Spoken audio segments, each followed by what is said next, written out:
আর 2:45-এ মন্ত্রী মহোদয়ের ফ্লাইট, ইতিমধ্যে 2:10 বাজে। খুব অল্প সময়ের মধ্যে 5 মিনিটের মধ্যে আপনাদের নির্দিষ্ট যদি কিছু জানার থাকে আপনারা করতে পারেন। আচ্ছা, আমার যা বলার আমি বলে ফেলি, এরপরে যদি কোনো কোয়েশ্চেন থাকে সংক্ষিপ্ত 2-1টা কোয়েশ্চেন করুন। প্রিয় সাংবাদিক বন্ধুগণ, আসসালামু আলাইকুম রহমতুল্লাহ। আমরা সরকারের দায়িত্ব গ্রহণ করার পরে এই প্রথমবার আমি কক্সবাজারে ভিজিটে আসলাম। জেলা আইনশৃঙ্খলা কমিটির মিটিংয়ে অ্যাটেন্ড করলাম। এখানে অনেক কিছু সিদ্ধান্ত আমাদের হয়েছে, এটা প্রতি মাসেই হবে। আজকে যে গুরুত্বপূর্ণ সিদ্ধান্ত হয়েছে তা হলো আমরা কক্সবাজার সমুদ্র সৈকতকে একটা শৃঙ্খলার মধ্যে নিয়ে আসব এবং এখানে সমস্ত অবৈধ যে স্থাপনা বা অস্থায়ী স্থাপনা যেগুলো হয়েছে এগুলো 1 সপ্তাহের ভিতরে ক্লিন হবে জেলা প্রশাসনের নেতৃত্বে, বিচ ম্যানেজমেন্ট কমিটির নেতৃত্বে। বিচ ম্যানেজমেন্ট কমিটি এখনও গঠিত হয় নাই, নতুনভাবে গঠিত হবে। আর এখানে স্থানীয় সংসদ সদস্য জনাব লুৎফর রহমান কাজল সার্বিক সহযোগিতা করবেন এবং জেলা প্রশাসন আর পুলিশ প্রশাসনকে আপনারা সাংবাদিক বন্ধুগণও সহযোগিতা করবেন বলে আশা করি। কারণ আমাদের অহংকার হচ্ছে আমাদের কক্সবাজার বিচ। সারা বাংলাদেশে একটাই জায়গা আছে ভ্রমণের জন্য নাম্বার 1 তালিকায়, সেটা কক্সবাজার সমুদ্র সৈকত। এটাকে আমাদের জাতীয় এবং আন্তর্জাতিক মানে আমাদের উন্নত করতে হবে। আর সেটা করতে গেলে যাতে আমাদেরকে এই বিচে একটি মানে কোনো রকমের ময়লা আবর্জনা না থাকে এবং কোনো অবৈধ স্থাপনা না থাকে এবং এমন কোনো বিষয় আমরা ওখানে না আনি যাতে পর্যটকদের জন্য কোনো অসুবিধার সৃষ্টি হয় এবং দৃষ্টিকটু লাগে। দ্বিতীয় হচ্ছে আইনশৃঙ্খলা পরিস্থিতির সার্বিক উন্নয়নের লক্ষ্যে কক্সবাজার জেলাতে পুলিশ প্রশাসনের নেতৃত্বে এবং সার্বিক সহযোগিতায় জনাব লুৎফর রহমান কাজল স্থানীয় সংসদ সদস্য তার সহযোগিতা এবং তত্ত্বাবধানে এখানে সিসিটিভি ক্যামেরা সারা শহরে বসানো হবে। 3 নম্বর হচ্ছে মাদক এবং জুয়া, অনলাইন জুয়া, এগুলো বন্ধের জন্য আমরা যা কিছু প্রয়োজন সর্বোচ্চ প্রচেষ্টা করব। সেই জন্য আমরা পরিকল্পনা গ্রহণ করার জন্য আইনশৃঙ্খলা বাহিনীকে যারা এখানে সংশ্লিষ্ট আছে সবাইকে অনুরোধ করেছি। মাদক দ্রব্য নিয়ন্ত্রণ অধিদপ্তরের কর্মকর্তাবৃন্দ, পুলিশ বাহিনী, র্যাব, বিজিবি সবাই এখানে সহযোগিতা করবেন। আমরা মাদক মুক্ত সমাজ গড়তে চাইলে আমাদেরকে প্রথমেই এই কক্সবাজারের এই টুকিয়া টেকনাফ এবং আমাদের এই রোডটা মাদক চোরাচালানের বন্ধ করতে হবে এবং মাদকের প্রচার বাণিজ্য সব কিছু আমরা এখানে বন্ধ করতে হবে।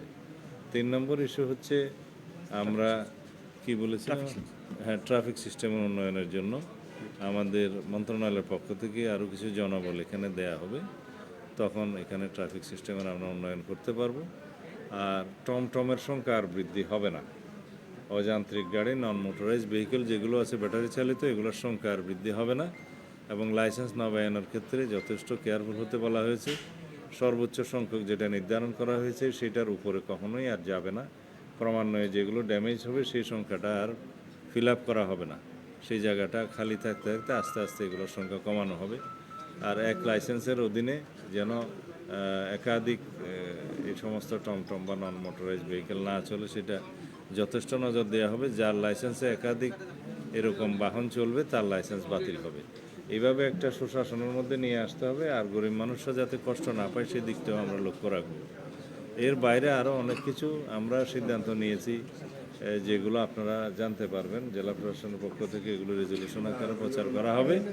আশা করি আমাদের সার্বিক সহযোগিতায় এবং সমাজের প্রত্যেক শ্রেণী পেশার মানুষের সহযোগিতায়, বিশেষ করে সাংবাদিক বন্ধুদের আন্তরিক সহযোগিতায় আমাদের আইনশৃঙ্খলা পরিস্থিতি উন্নয়ন সহ অন্যান্য সমস্ত বিষয়ে আমরা শৃঙ্খলা ফিরিয়ে আনতে পারব। ধন্যবাদ। না, সন্ত্রাস বিরোধী অভিযান তো আমরা খুব জোরদার করছি। আজকেও গতকালকে রাত্রেও চট্টগ্রাম এলাকায় একটা সিরিয়াস নেচারের আমরা অপারেশন করেছি, যৌথ অপারেশন করা হয়েছে, এগুলো আপনারা দেখতে পাবেন। আমরা কোনো সন্ত্রাসীকে, অস্ত্রধারীকে, কোনো চাঁদাবাজকে, সংঘবদ্ধ কোনো ক্রিমিনালকে আমরা আইনের বাইরে থাকতে দেবো না, আইনের আওতায় নিয়ে আসবো। সেটা আমাদের প্রতিজ্ঞা, প্রতিশ্রুতি এবং জনপ্রত্যাশাও তাই।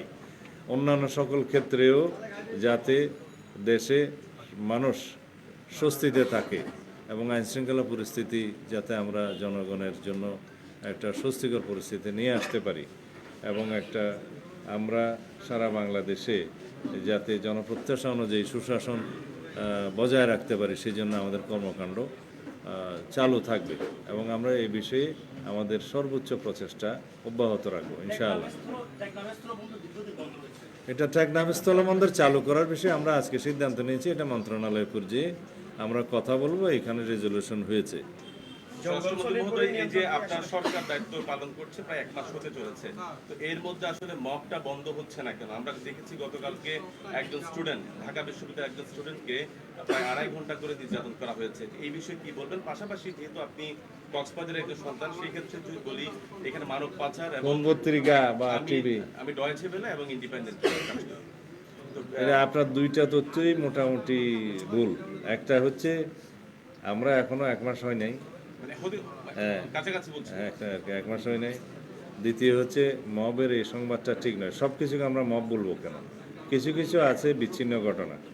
মব যেটা সড়কে দেখা যাবে আমরা সেটা কঠোরভাবে নিয়ন্ত্রণ করব। কিছু জিনিস আছে যে একটা নির্ধারিত ক্রাইমের ডেফিনেশনের মধ্যে হয়তো কাউকে ডিটেইন করে কেউ টর্চার করেছে, এটা মব নয়, এটা একটা নির্ধারিত ক্রাইম, এটা ক্লাসিফিকেশন আছে, সংজ্ঞা আলাদা আছে। এই হিসাবে যেন আমরা জিনিসগুলো দেখি, তবে আমরা বাংলাদেশে মব কালচারকে এই কখনো আর এগোতে দেব না, এটা বন্ধ করতে হবে এবং এটা বাংলাদেশ থেকে বিলুপ্ত হবে ইনশাআল্লাহ। মানব পাচার নিয়ে যদি একটু বলতেন এখানে। এটা অন্যান্য ক্রাইম যেভাবে হ্যান্ডেল হচ্ছে সব কিছুর জন্য টুলস আছে, আইন আছে, অথরিটি আছে, সেগুলো সেভাবে দেখা হবে। মাননীয় মন্ত্রী মহোদয়, হাদি হত্যার যে 2 জন আসামি গ্রেফতার হয়েছে ভারতে, তাদেরকে ফিরিয়ে আনার জন্য কি ব্যবস্থা নেওয়া হবে? অবশ্যই ইতিমধ্যে স্বরাষ্ট্র মন্ত্রণালয়ের পক্ষ থেকে পদক্ষেপ নেওয়া হয়েছে। পররাষ্ট্র মন্ত্রণালয়কে আমরা অনুরোধ করেছি তারা এটা যেটা extradition treaty in between 2 countries আছে সেই মতে তাদেরকে আমাদেরকে ফেরত দেবেন বলে আমরা আশা করছি এবং আমরা ফেরত আনার জন্য যথেষ্ট জোর প্রচেষ্টা চালাবো। আমরা আমি যুগান্তরে কাজ করি, স্বরাষ্ট্র মন্ত্রণালয় থেকে বিভিন্ন সময় যারা মাদক কারবারি আছে এটার তালিকা করা হয়েছিল অতীতে। পরে দেখা গেছে এই তালিকাটা খুবই হাস্যকর হিসেবে পরিচিতি লাভ করেছে এবং নানাভাবে বাণিজ্য হয়েছে সরকার। আমরা এগুলো ঘোষণা দিয়ে প্রকাশ্যে তালিকা করব না। ঘোষণা দিয়ে প্রকাশ্য তালিকা করলে সেটা পলিটিক্যালি অনেকটা প্রভাবিত হয়ে যায় বা বিভিন্নভাবে সেখানে ডিফেক্ট থাকে। আমরা খুব প্রফেশনালি এই তালিকাটা করার চেষ্টা করছি। ওই যে জঙ্গল সলিমপুরের নিয়ন্ত্রণ কি সরকার নিতে পারবে? মানে সরকারের জঙ্গল সলিমপুর নিয়ে সরকারের অবস্থানটা কি? আমি জঙ্গল সলিপুরের অপারেশনটা নিয়ে এখনো পর্যন্ত আপ টু ডেট নয় হওয়ার পরে, যেহেতু আমি এখানে চলে এসেছি, যাওয়ার পর আমি বিষয়টা দেখব আর কি করা লাগে না লাগে, কতটুকু অগ্রগতি হয়েছে আপনারা জানবেন। ধন্যবাদ। আমার